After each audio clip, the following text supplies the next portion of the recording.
గాయత్రి మహాలక్ష్మి అన్న మాటలు తలుచుకుని కుమిలి కుమిలి ఏడుస్తుంది. నీకు మా పెద్ది అంటే ప్రేమ లేదు, నువ్వు మా పెద్దిని మోసం చేశావు అని గాయత్రిని ఒకటి కొడుతుంది. అది తలుచుకుని గాయత్రి అయితే కుమిలి కుమిలి ఏడుస్తుంది. ఏంటి, బావంటే నాకు ఇష్టం లేదా? నిజంగా నేను బావను ఎంతలా ప్రేమించాను. ఈరోజు బావను అంతలాగే మోసం చేశాను.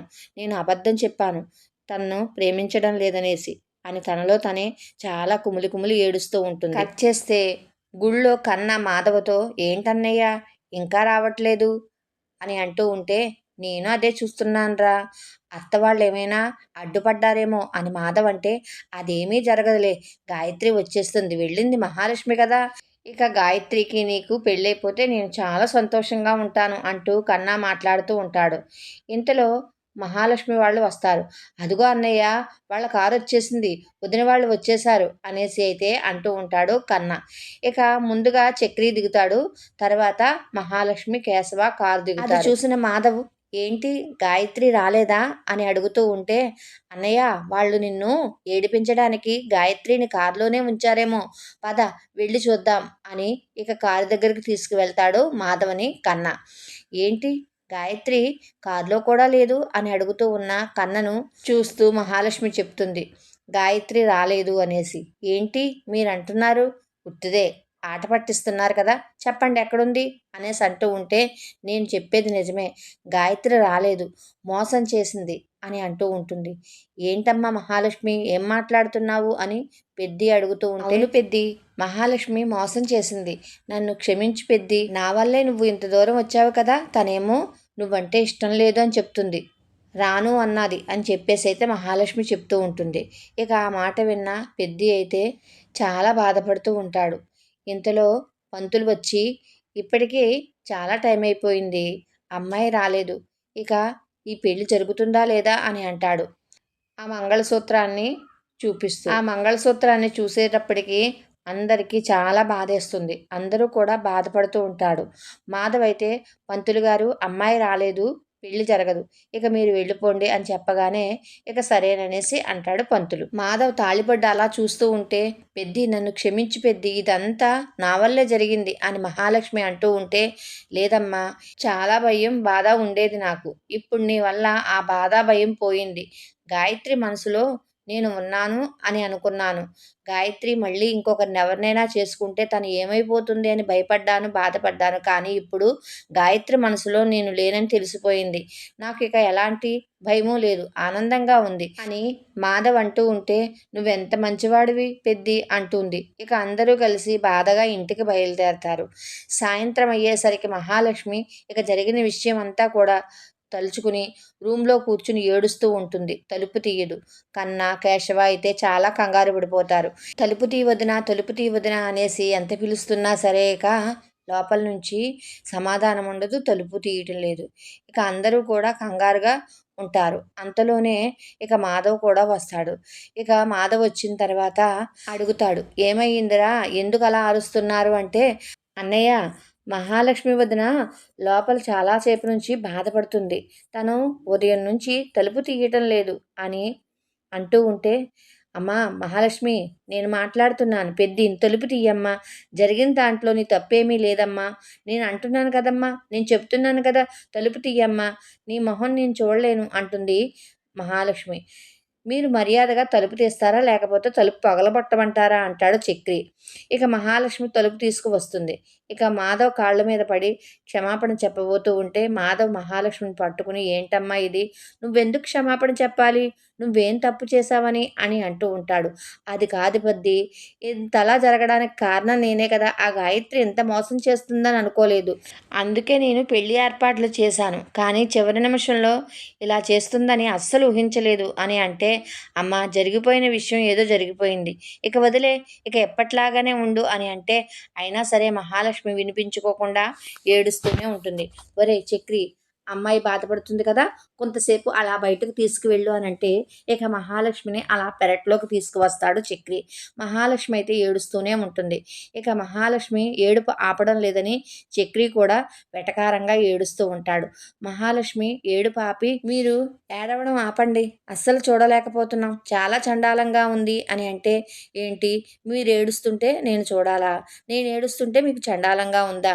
అవును, మీరు ఏడుస్తుంటే అలాగే ఉంది అని మహాలక్ష్మి అంటుంది. ఎందుకండి, జరిగిపోయిన విషయం అన్నయ్యే వదిలేయమని చెప్పాడు కదా, ఇక అదే తలుచుకుని బాధపడుతున్నారు అని అంటే, గాయత్రి ఇంత మోసం చేస్తుందని అనుకోలేదు అంటూ ఉంటుంది. మీరు మా కుటుంబం కోసం ఎంత తాపత్రయపడుతున్నారండి, మీరు మా కుటుంబాన్ని ఇంత బాగా అర్థం చేసుకున్నందుకు చాలా సంతోషంగా ఉంది, మా కుటుంబం కోసం ఇంత ఆలోచిస్తున్నందుకు చాలా సంతోషపడుతున్నాను అని చక్రి అంటూ ఉంటాడు. దానికి మహాలక్ష్మి, ఆలోచించకుండా ఎలా ఉంటానండి, మీ కుటుంబానికి ఒక శాపం ఉంది కదా, ఈ ఇంట్లో ఏ ఆడపిల్ల ఉండదని నేను వచ్చాను, నేను మీతోనే ఉంటున్నాను, ఇప్పుడు నేను వెళ్ళిపోయానంటే మీ అత్త పెట్టిన శాపం నిజమవుతుంది కదా, అందుకనే పెద్దికి త్వరగా పెళ్లి చేసేస్తే ఈ ఇంటికి ఒక కోడలు వస్తుంది కదా, అప్పుడు నేను వెళ్ళిపోయినా ఎవ్వరూ ఏమీ అనుకోరు కదా అని మహాలక్ష్మి అంటూ ఉంటే, ఏంటి ఇప్పుడు కూడా మీరు వెళ్ళిపోయే ప్రయత్నం గురించే ఆలోచిస్తున్నారా అని చక్రి అనుకుంటాడు. చక్రి మహాలక్ష్మితో, చూసారా, ఈరోజు నాకు 25,000 ఖర్చయ్యాయి అని అంటాడు. ఏంటి 25,000? దేనికి అడుగుతుంది. ఏంటండి అలా అడుగుతున్నారు, పెళ్ళవ్వాలంటే మాటలా, తాళిబొట్టు ఉండాలి కదా, తాళిబొట్టు కోసం నేను 25,000 ఖర్చు పెట్టాను, మా అన్నయ్య మన రిసెప్షన్ కోసం ఎంత ఖర్చు పెట్టాడు, అలాంటిది అన్నయ్య పెళ్లి కోసం నేను ఆ మాత్రం ఖర్చు పెట్టలేనా అనుకుని మా ఫ్రెండ్ దగ్గర అప్పు చేసి మరీ తాళిబొట్టు చేయించాను, కానీ ఏమైంది, పెళ్లి జరగలేదు, మీ వల్లనే ఇదంతా జరిగింది, మీ వల్లనే నాకు నష్టం వచ్చింది అని అంటే, సరే అండి, మీకు ఎంత ఇవ్వాలో అంతా రాసేసుకోండి, నేను ఇచ్చేస్తాను అంటుంది. ఏంటి, ఇప్పుడు మీ దగ్గర డబ్బు ఉందా అని అంటే, ఆ, మొన్న చైన్ అమ్మాను కదా, ఆ చైన్లో డబ్బులు ఇంకా మిగిలాయి, అది ఇచ్చేస్తాను అంటుంది. ఇక ఆ విషయం వదిలేయండి, లోపలికి వెళ్ళిపోదాం అంటాడు చక్రి. ఇక మహాలక్ష్మి చక్రి ఇద్దరు కూడా లోపలికి వస్తారు. జరిగిన విషయం తెలిసి నారాయణ అయితే చాలా బాధపడతాడు. ఇక మాధవ్ ఒంటరిగా బాధపడుతూ ఉంటే, ఇక నారాయణ మాధవ్కి మందు పట్టేస్తాడు. మందు తాగిన మత్తులో మాధవ్ అయితే గాయత్రి మీద తనకి ఎంత ప్రేమ ఉందో అంతా కూడా నిజం చెప్పేస్తాడు. గాయత్రి లేకుండా నేను ఉండలేను అని చెప్తాడు. ఆ మాట విని మహాలక్ష్మి, ఇంట్లో ఉన్న వాళ్ళందరూ కూడా బాధపడతారు. తర్వాత మహాలక్ష్మి గాయత్రిని ఎలాగైనా సరే పెద్దికిచ్చి పెళ్లి చేయాలని, తాయారుని ఎలాగైనా సరే ఒప్పించాలనేసి ఎవరికీ తెలియకుండా ఒంటరిగా అయితే తాయారు దగ్గరికి వెళ్తుంది. ఏంటి ఇలాగొచ్చావు అని అంటే, మీతో మాట్లాడాలి అని చెప్తుంది. ఎందుకు వచ్చావు, ఏ జరిగింది సరిపోలేదా, నా కూతురే వాడిని వద్దంది, ఇంకా మీకు సిగ్గులేదా అని అంటూ ఉంటుంది తాయారు. దానికి మహాలక్ష్మి, అది కాదండి, పెద్ది చాలా మంచివాడు, మీరు నా మాట వినండి, గాయత్రిని పెద్దికిచ్చి పెళ్లి చేయండి, మీరు ఏం చెప్పినా సరే చేస్తాము అని అంటూ ఉంటుంది. దానికి తాయారు కాసేపు ఆలోచించి, సరే అయితే నేను ఒక కండిషన్ పెడతాను, మీరు ఆ కండిషన్కి ఒప్పుకుంటే నా కూతుర్ని ఆ మాధవ్కి ఇచ్చి పెళ్లి చేస్తాను అని అంటుంది.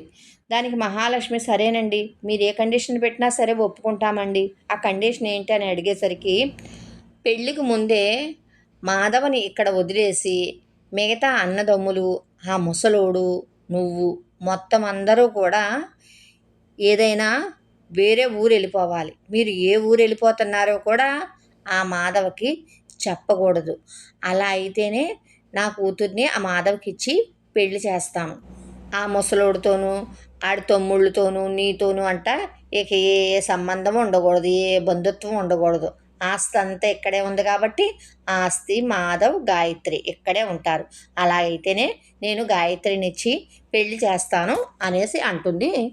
ముందే చెప్తున్నానమ్మాయి, ఇదంతా కూడా పెళ్ళికి ముందే జరిగిపోవాలి, మీరు ఎక్కడ ఉంటున్నారో ఏటో కూడా ఈ మాధవ్ గాడికి తెలియకూడదు, అలాగైతేనే నా కూతుర్ని ఇచ్చేస్తాను అంటది. సరే అని చెప్పి మహాలక్ష్మి అక్కడి నుంచి వచ్చేస్తుంది.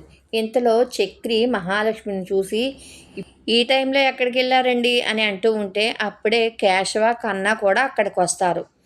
నేను మీ అత్తయ్య తాయారు వాళ్ళ ఇంటికి వెళ్ళాను అని చెప్తుంది. ఏంటి, మీరు ఒంటరిగా అక్కడికి వెళ్ళారా, వాళ్ళు ఎలాంటి వాళ్ళో తెలుసుకోవడం ఎందుకు వెళ్ళారు, వాళ్ళు ఏమైనా చేస్తే మిమ్మల్ని అనేసి అంటూ ఉంటారు. నేను చెప్పేది ఒకసారి శాంతంగా వినండి, గాయత్రినిచ్చి పెద్దికి పెళ్లి చేయడానికి మీ అత్త ఒప్పుకుంది. ఏంటి, మీరు చెప్పేది నిజమా, అత్త ఒప్పుకోవడమా, అవును మీ అత్త ఒప్పుకుంది, కాకపోతే ఒక కండిషన్ పెట్టింది. అదా, ఏంటా కండిషను అని అడుగుతారు. పెద్దికి గాయత్రిని ఇవ్వాలంటే మనం అందరమే మీ నాన్నగారితో సహా మనం అందరమే కూడా ఈ ఊరు వదిలిపెట్టి వెళ్ళిపోవాలంట. అది కూడా మనం ఎక్కడుంటున్నామో పెద్దికి చెప్పకూడదంట.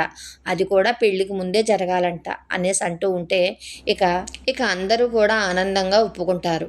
మా అన్నయ్య ఆనందంగా ఉండడం కోసం ఏమైనా చేస్తాం. మాకు ఇంతకన్నా ఏం కావాలి? మా అత్త చెప్పినట్లే వింటాము. మా అన్నయ్య గాయత్రి ఆనందంగా ఉండాలి, దానికోసం మేము ఏదైనా చేస్తాము అని చక్రి, కేశవ్, చిన్నవాడైన కన్న కూడా అదే చెప్తాడు. మిమ్మల్ని చూస్తూ ఉంటే నాకు చాలా ఆనందంగా ఉంది. అన్నయ్య కోసం మీరు ఎంత త్యాగమైనా చేస్తారు. ఇప్పటి వరకు మీ అన్నయ్య మీకోసం ఎన్నో చేశాడు. మీ అన్నయ్య రుణం తీర్చుకుంటానికి మీరు ఇలా చేస్తున్నారు కదా అని మహాలక్ష్మి అంటూ ఉంటే, అవునండి, మా అన్నయ్య చిన్నప్పటి నుంచి మా గురించే ఆలోచించాడు. తన కోసం ఎప్పుడూ ఆలోచించుకోలేదు. గాయత్రి మీద అంత ప్రేమ ఉన్నా మా కోసం గాయత్రిని కూడా వదులుకోవడానికి సిద్ధపడ్డాడు. అలాంటి మా అన్నయ్య కోసం గాయత్రిని ఇవ్వడంలో తప్పేం లేదు కానీ చక్రి, కన్నా వీళ్ళందరూ అంటుంటే మహాలక్ష్మి వాళ్ళ వంక ఆనందంగా చూస్తూ ఉంటుంది.